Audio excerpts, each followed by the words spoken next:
So today what we're doing is we are starting with spread 2D, which looks at neurotransmitters. Now in unit 1 and 2, we've already studied a little bit about neurotransmitters. We know, for example, that they are released from the axon terminals. We know that they are released into the synaptic gap. We know that they basically help to speed up the transmission or the sending of the message across the synapse from the presynaptic to the postsynaptic neuron. These are some things we already know. It's also important for us to remember some of the key terms that are related to neurotransmitters, because we are going to be going through this whenever we discuss neurotransmitters. We need to know what vesicles are, for example. Now, in the axon terminal, you've actually got small pouches, okay? And these pouches actually hold the neurotransmitter, okay? These pouches that hold the neurotransmitter within the axon terminal area are called vesicles. They're simply the little pouch-like structures within the axon terminal that hold the neurotransmitter. More importantly than vesicles, it's important for us to know what a receptor is. A receptor is simply any cell or any area or region that receives information. So in this example here, the receptors are located on the postsynaptic neuron. Obviously, the postsynaptic neuron is our receiving neuron. So that's the neuron that's going to contain the receptors in this scenario. A receptor is also known as a dendrite. For example, a dendrite is one example of a receptor, because a dendrite is an example of a cell that receives information. Okay, the synapse we know is the tiny gap between the two neurons, so between the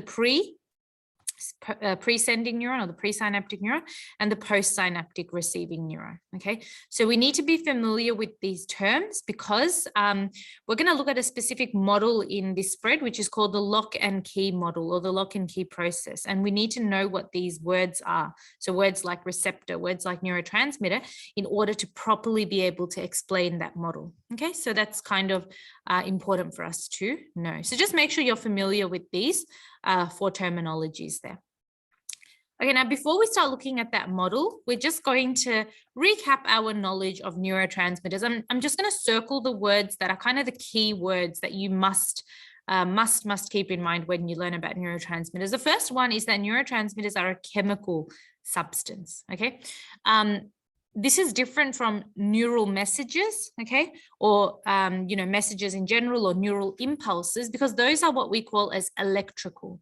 Neurotransmitters, on the other hand, are chemical. Now, a few years ago, when there was an exam question asking students to differentiate between neurotransmitters and neural impulses, a lot of students didn't understand that neural impulses tend to be in the form of an electrical impulse. They're electrical in nature, whereas neurotransmitters are chemical in nature, because neurotransmitters are chemical substances. So while the message is traveling within, where's my little text? Okay, while the message is traveling within the neuron from the soma cell body, so it's taken in by the dendrites, traveling through the axon to the axon terminals, that kind of transmission within the neuron, as that single message travels within the neuron, is an electrical message, okay? Because it's an electrical or neural impulse traveling through.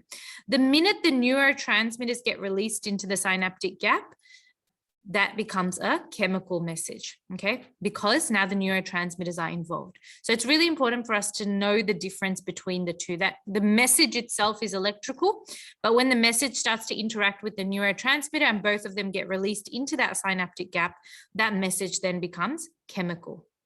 Okay, in other words, if we're just going to write a single sentence that summarizes this, where's my little text box? We could say that when the message is within the neuron, it is electrical, whereas neural communication between neurons is chemical in nature, okay? So that's really, really important for us to remember. Okay, a little confusing at first, but once you understand why one message is electrical and why one message is chemical, that would help you to make that distinction there. So that's the first thing we need to know, that neurotransmitters are chemical substances. The next thing that you need to know is that neurotransmitters carry information. Remember we said that when the neurotransmitter is released into the synaptic gap, it basically carries the message. It carries that electrical impulse and then takes that to the next neuron. Okay, it does this in an efficient and fast way. If the neural impulse didn't have the help of a neurotransmitter, it might not be able to get sent across as smoothly across the neuron to the next receiving neuron. Okay, so it's really important to remember that neurotransmitters are chemical substances. They carry information between neurons, not within neurons. Remember, within neurons is the message itself. That's just when the neural impulse is alone. The neurotransmitter hasn't come into the picture yet. The minute that two neurons are communicating with one another, though, and there's a prospect that that message will be released into the synaptic gap, that's when we say the neurotransmitter starts to take on its role.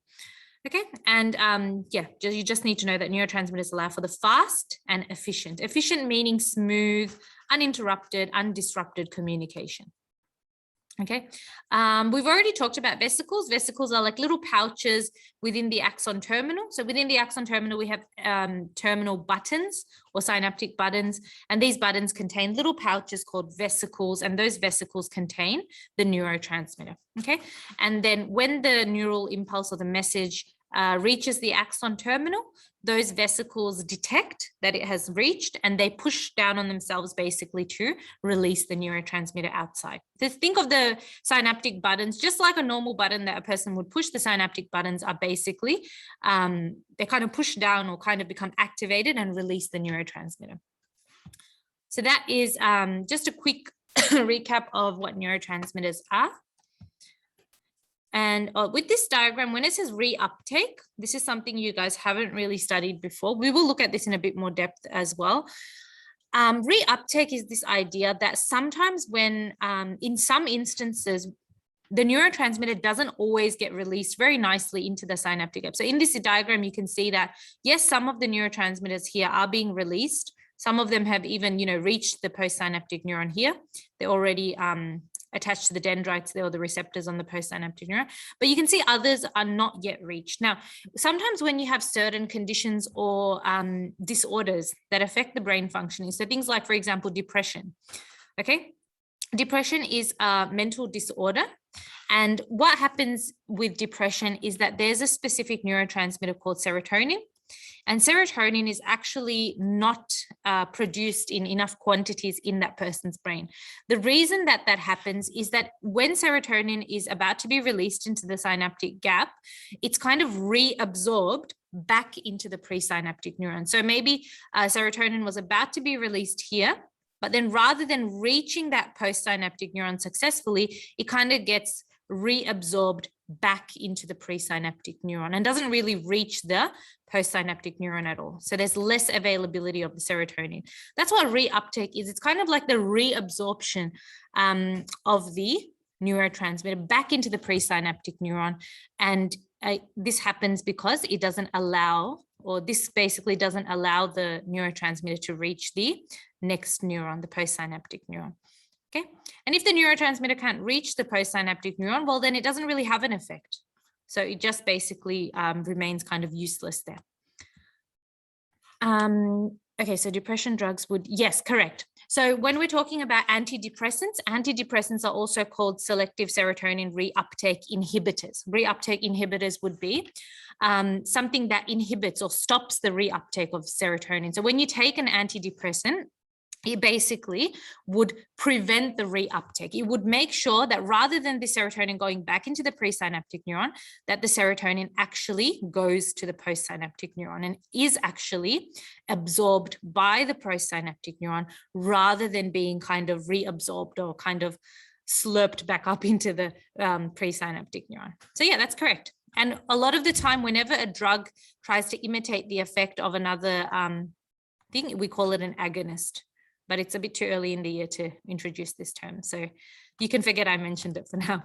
Okay, so that's basically what reuptake is. So it's a really simple concept. It's just when the neurotransmitter doesn't successfully reach to the other side or reach the postsynaptic neuron, but rather gets reabsorbed back into the presynaptic neuron.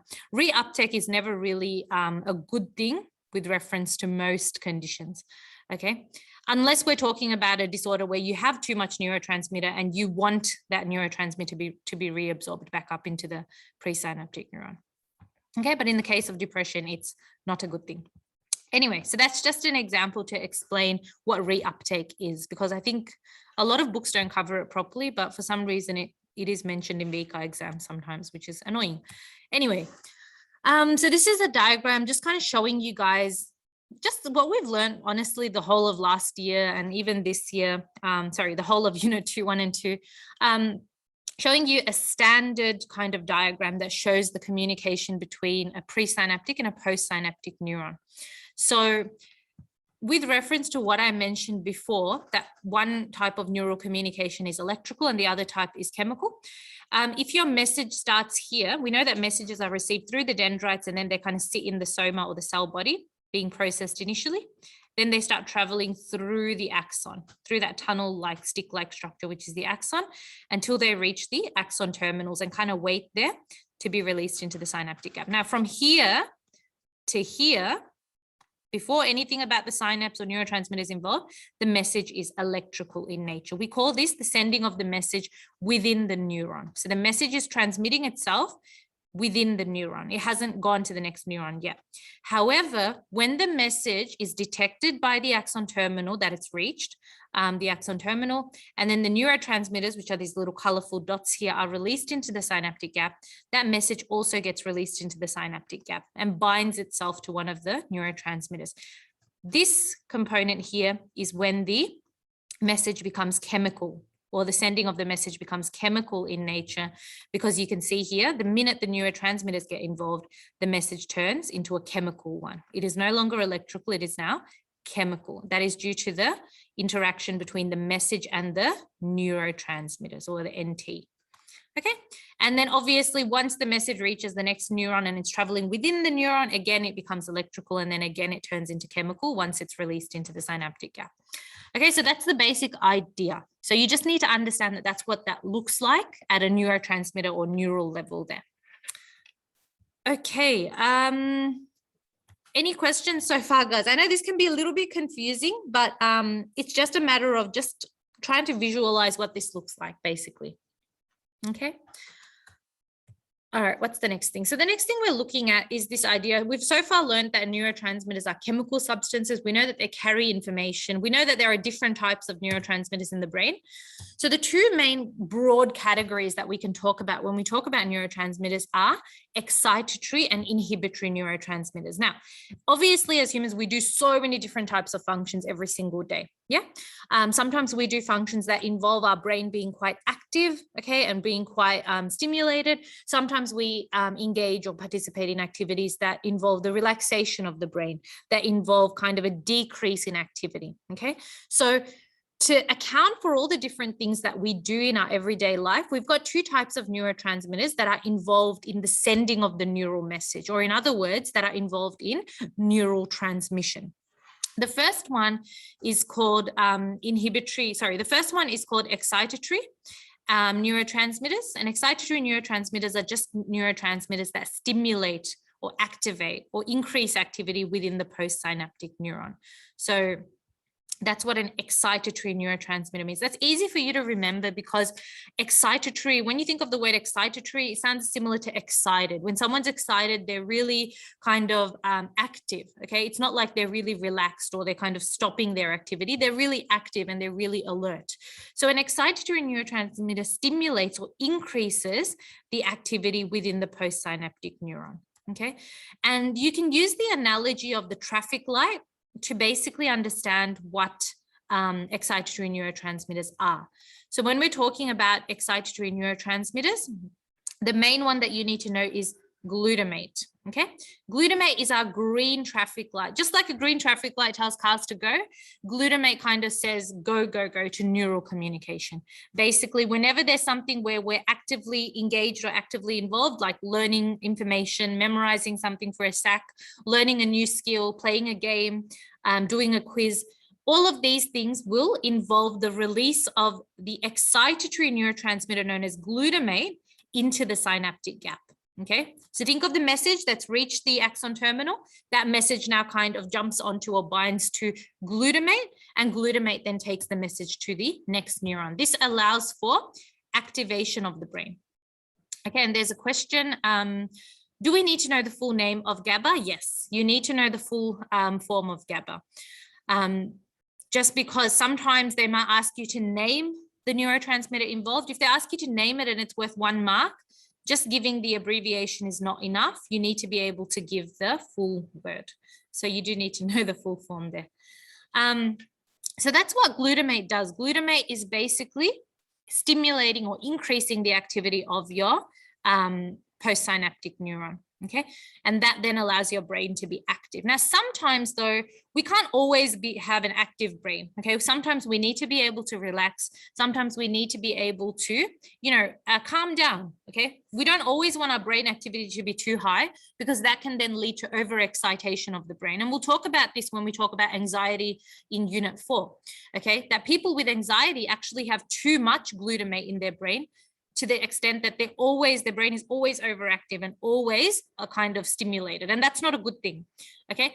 That's why we need GABA. Now, just like you need cars to stop at a traffic light or an intersection, GABA basically puts a stop, okay, to neural communication, not a permanent stop, but just a temporary stop. So GABA and glutamate always, there's an interplay between them throughout the day. However, when our brain is too active, or when we need to rest, for example, close to when we're going to sleep, we don't want our brain to be active anymore. We want to be able to relax and wind down. GABA really comes into play there. Okay, what GABA does is similar to how this parasympathetic nervous system counteracted the activity of the sympathetic nervous system, or worked opposite towards that division. The inhibitory neurotransmitters counteract or work opposite to the activity of the excitatory neurotransmitters, in the same way that a red traffic light would counteract or go against or work opposite to the activity of a green traffic light. Okay, so GABA is the main inhibitory neurotransmitter you need to know. And I'm sure most of you have this in your vocabulary already, but inhibit means stop, okay, or prevent or hinder or disrupt. Okay, so you're basically stopping that neural activity. Okay, GABA is really important, particularly when you've got when you need to wind down. But if we're talking about actual examples of linking it back to disorders and things, people with things like anxiety issues, they need GABA. They don't have enough GABA in their brain, and that's why they've got so much anxiety issues. That's why they overthink a lot. Okay, because of the excess glutamate and low amounts or deficient amounts of GABA. And so people who, you can probably make a connection here, that people who have anxiety often take medication that actually mimics or imitates or basically acts as GABA in the brain. Okay, it's not natural GABA, but it basically synthesizes into GABA in the brain. Okay, and we'll learn more about this in Unit 4. So GABA is very important for putting a stop to neural communication. So just remember the traffic light analogy and you can't go wrong. Glutamate stimulates postsynaptic neurons and basically increases brain activity. GABA puts a temporary stop or prevents neural activity, and thus allows for the relaxation of the brain by preventing or reducing the neural firing. When we talk about neural firing, we're talking about the sending of messages. When two neurons are constantly sending messages to one another, they send the messages in such a rapid way that it almost looks like they're firing impulses at one another. Okay, that's why we call that neural firing. It's just the rapid transmission or the sending of messages. You will see the word neural firing a lot in your book as well. So just be familiar with that word. It's nothing new. It just means the rapid sending of messages from one neuron to another neuron. Okay. All right, guys, before we move to the next slide, is there any questions about excitatory and inhibitory neurotransmitters?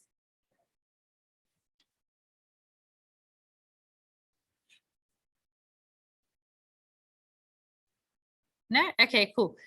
Also, one thing I need to mention before we move from this slide is that excitatory, when you're defining excitatory or inhibitory neurotransmitter, be very careful not to use the same word. Okay, I think we've mentioned this when we taught you guys in Unit 2 as well, but when you're describing something like, for example, let me think of a topic we went through, obedience, for example. When we studied obedience in Unit 2, we wanted you guys to unpack that term. We didn't want you to say obedience refers to when someone obeys an authority figure, but rather we wanted you to say when somebody follows the commands of an authority figure.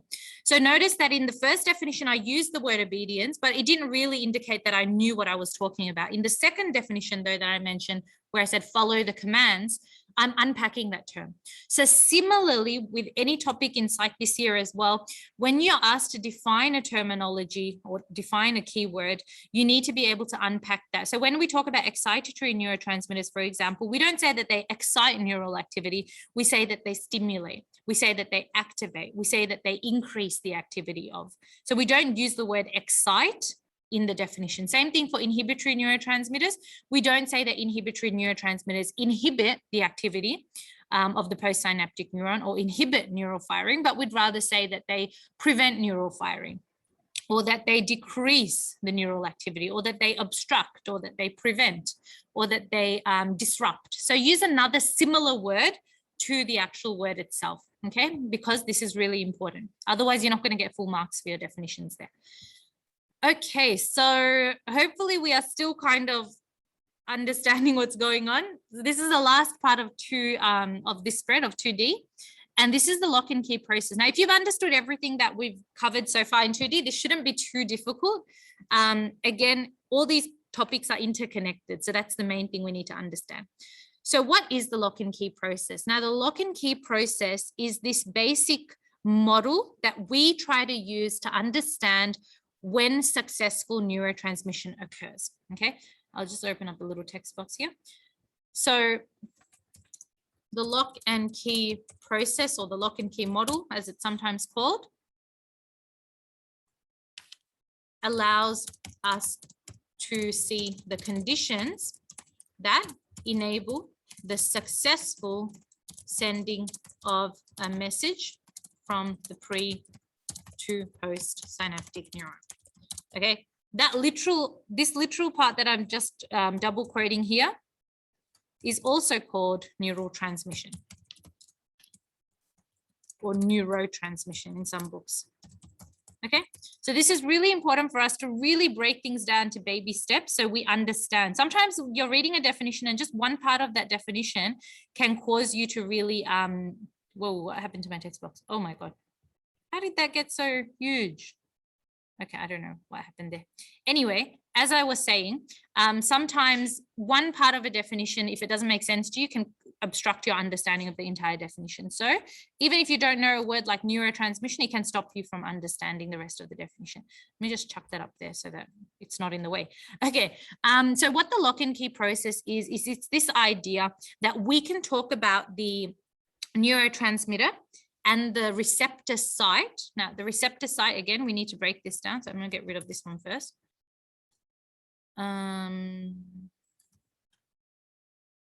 Clear all drawings. Okay, let's try that again.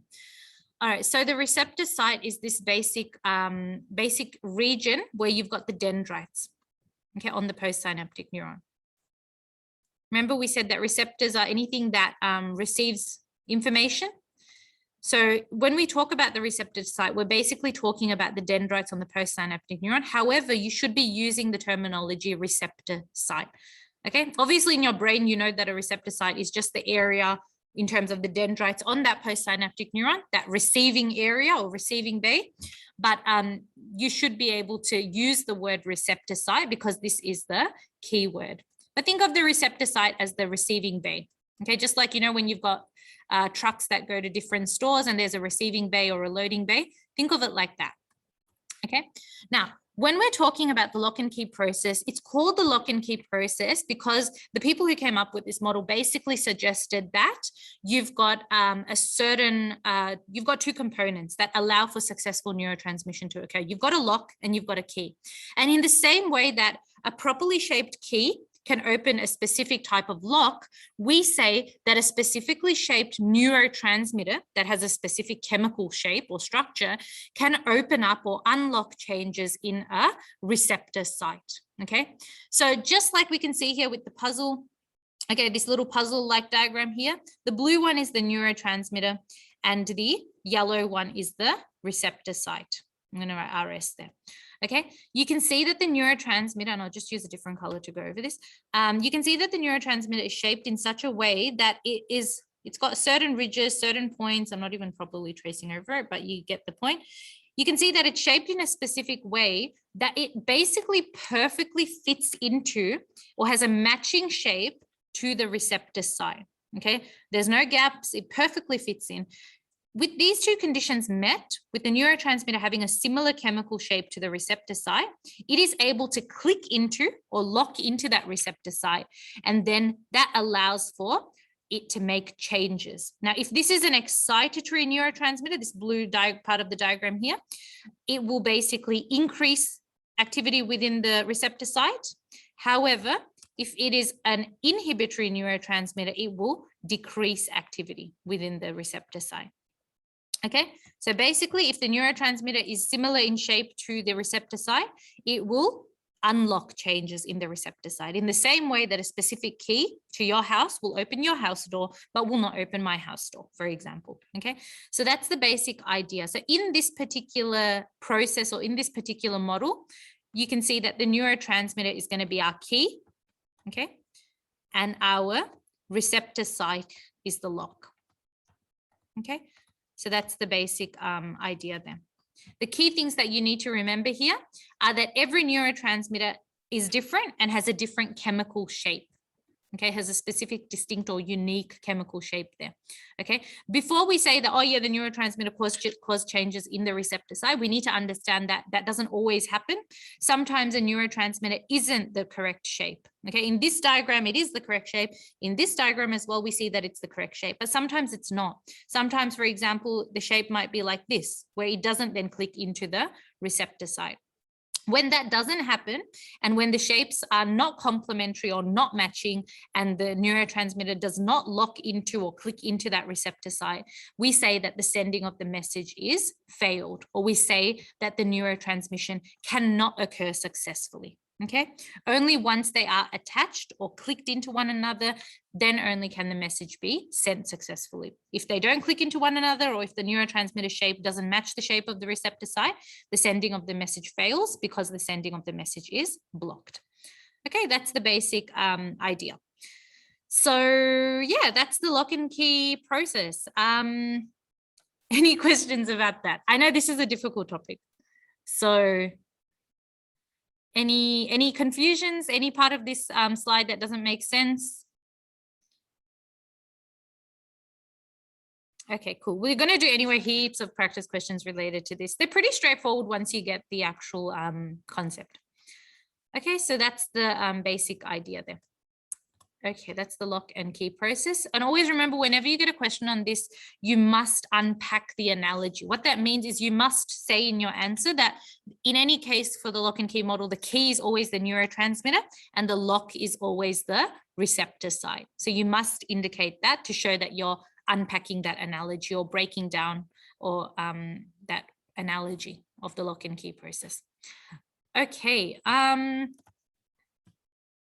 Oh, this is another good diagram taken from your book, showing you again that in this case, the neurotransmitters look like actual keys. Okay, and you can see that they almost very nicely kind of fit into that receptor site, which has the same or similar kind of chemical shape there. So you can see that this will directly click into or fit into the receptor site.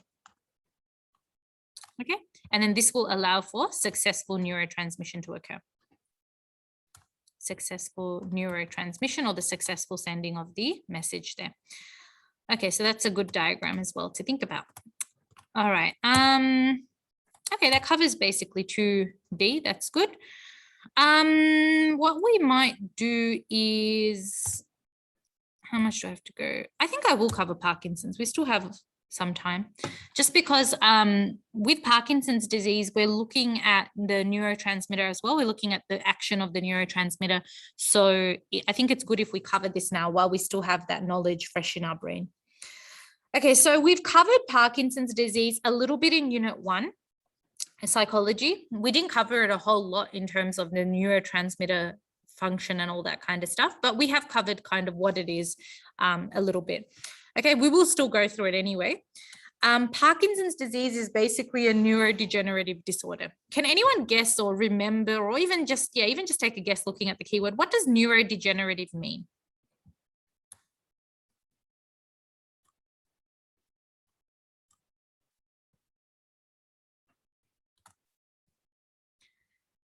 Yep. Neurons getting, the function of neurons getting worse over time. Yep, that's correct. So the neurodegenerative word actually comes from neuronal functioning. It actually comes from two words, neuro, which comes from the word neurons, which are our nerve cells, and degenerative, which comes from the word degenerate, which means to break down or to deteriorate in function. So neuronal function getting worse, or the breakdown of neurons over time because of the breakdown or deterioration of neurons over time. Okay. We say the breakdown or deterioration, but in most cases, this is actually because of the death of neurons over time. Okay, slowly, those neurons in your brain are dying. Obviously, neurodegenerative disease or disorders are not normal. They're not like a normal part of getting old. This is really important to remember that, yeah, when you get older, as you get older, you do start to experience loss of memory and that kind of stuff, but neurodegenerative disorder is a whole other, like category of disorder. Okay, similar to things like dementia, Alzheimer's disease. Those are other examples of Parkinson's. Those are other examples of neurodegenerative disease. And we are going to go through Alzheimer's as well later in the year. So we will be covering Alzheimer's as well, but we're just looking at Parkinson's disease for today. So Parkinson's disease basically leads to the breakdown of neurons in that patient's brain. And as those neurons break down, or as those neurons kind of slowly, progressively kind of die out, that actually leads to a lot of different deficits or a lot of different issues with the person. Now, you'll notice in this picture here, a lot of the issues that this guy is having is related to his movement. So he's got a lot of back pain, a stiffness in the back, stooped posture, which means he kind of has a hunchback. His trunk or his stomach, abdominal area is kind of tilting forward. His arms don't swing as much when he walks. He's got a lot of tremors or uncontrollable shaking in the legs.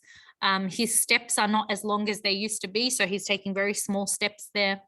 And he's got a lot of shaking in the hands as well. Okay. Now, these are very movement related symptoms, which is funny because a lot of the time when we think about other neurodegenerative diseases like Alzheimer's, we think of things like memory loss.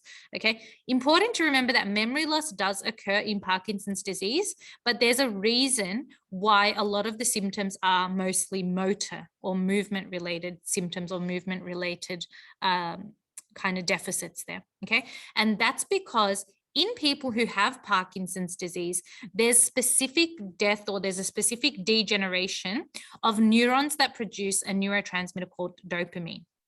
Okay, dopamine is an excitatory neurotransmitter.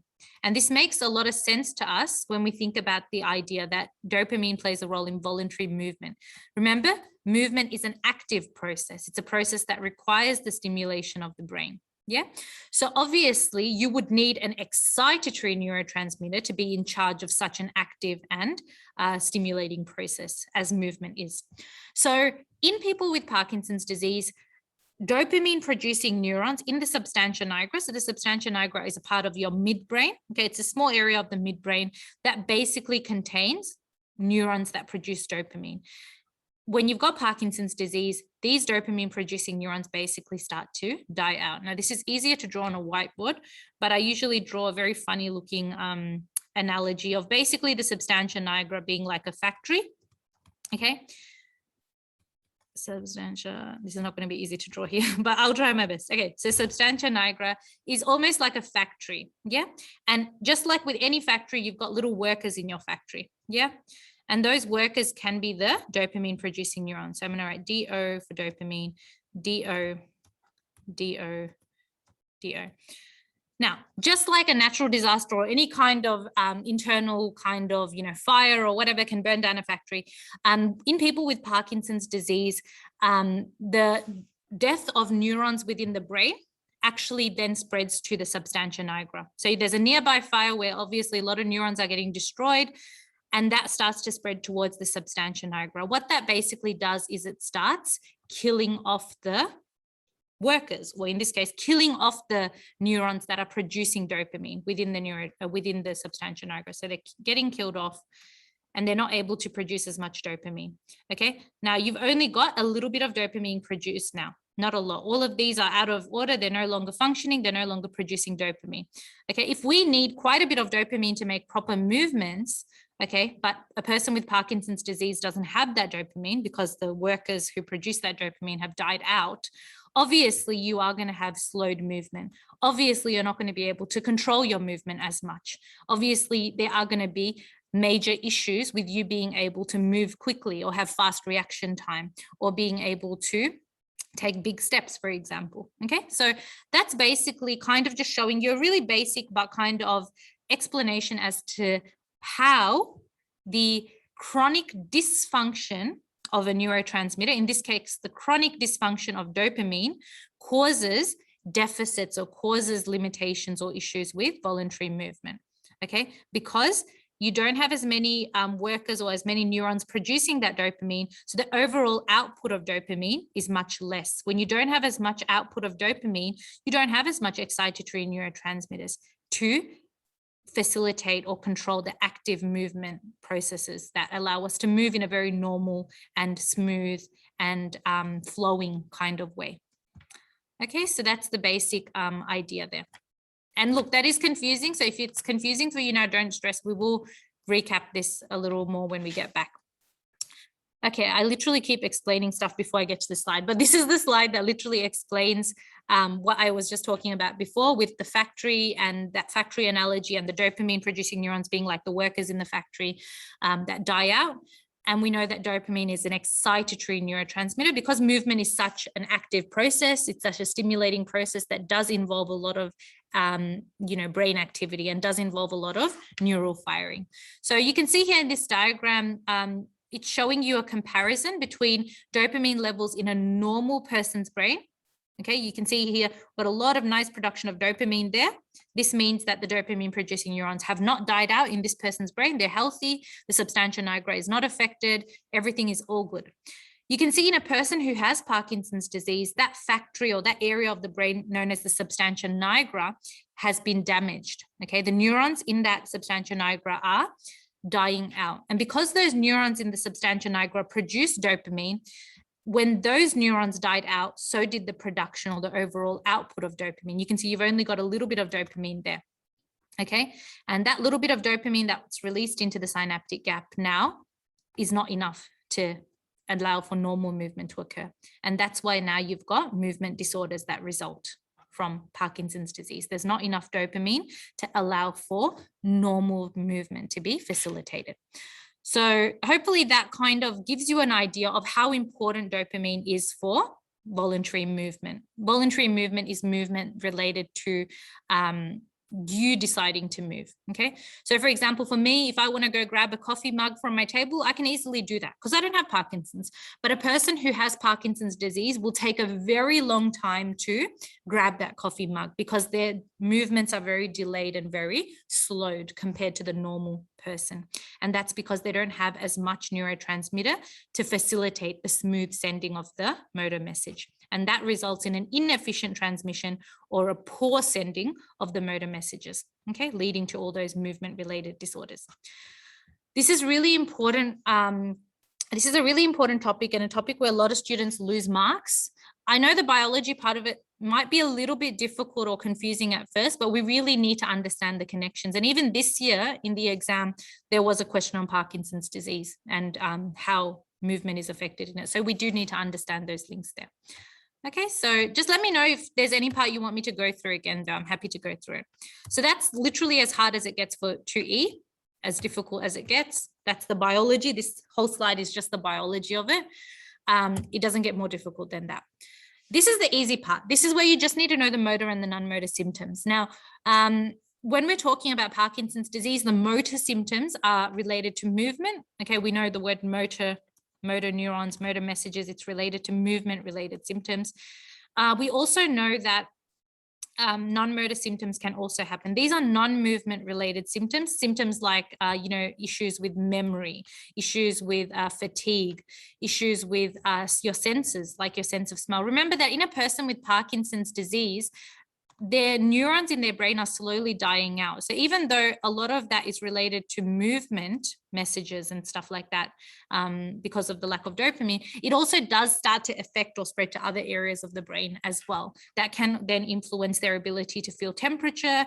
It can lead to mental health problems. For example, they might feel like, I used to be able to walk so fast. I used to be able to, play my favorite sports, and now I can't do anything because of my issue. Okay, so mental health problems can come out of that. Things like decision-making issues, sleep. A lot of people with Parkinson's disease experience sleep-related issues, and issues related to, things like constipation, because obviously, even though that's not a motor symptom, it still affects the signals in the brain that are related to things like defecation and that kind of stuff. So motor symptoms are all the movement-related symptoms, the diagram of which was on that first page there. So things like tremors, which are uncontrollable shaking of the body that you can't control. It just happens like a little tick, like something you can't control, and it's just a habit there.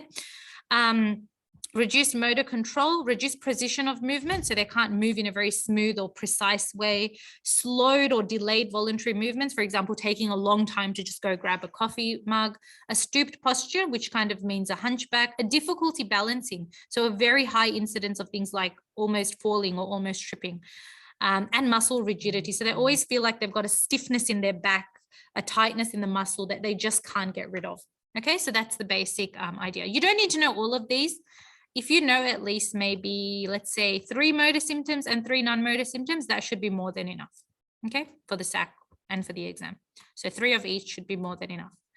Learn the ones that you guys will remember the best, okay? So don't need to learn the one that's the longest or looks the most complicated. Just learn the one that's easiest for you to remember. Okay, cool. So that's basically Parkinson's disease done. Now, before we go, what I'll do first thing, I'll stop the recording